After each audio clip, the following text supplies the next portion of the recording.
ഞങ്ങളുടെ നാട്ടിലെ പൂരാട്ടോ എന്നും പറഞ്ഞ് 2024 ഏപ്രിൽ ഇതുപോലെ ഞാനിട്ട വ്ളോഗാണിത് ഗൈസ്. ഈ വീഡിയോ ഞാൻ പോസ്റ്റ് ചെയ്തിട്ട് ഒരു വർഷമായി എന്ന് പറയുമ്പോൾ എനിക്ക് പോലും എന്തോ വിശ്വസിക്കാൻ പറ്റാത്ത പോലെയാണ്. എത്ര പെട്ടെന്നാണല്ലേ സമയം പോയിക്കൊണ്ടിരിക്കുന്നത്.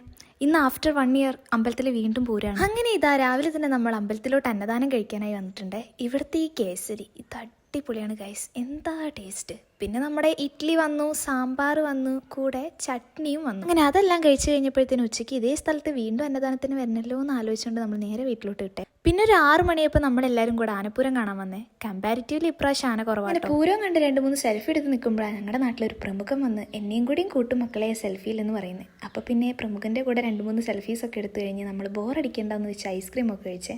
ജീവിതത്തിൽ ആദ്യമായിട്ട് ഐസ്ക്രീം കഴിച്ചതിൻ്റെ സന്തോഷവും ആനന്ദവും ആർമാദമൊക്കെ ആയിട്ടോ നക്ഷൻ്റെ മുഖത്ത് നിങ്ങളിപ്പോൾ കാണുന്നത്. Then it was time to explore the പൂരപ്പറമ്പ്.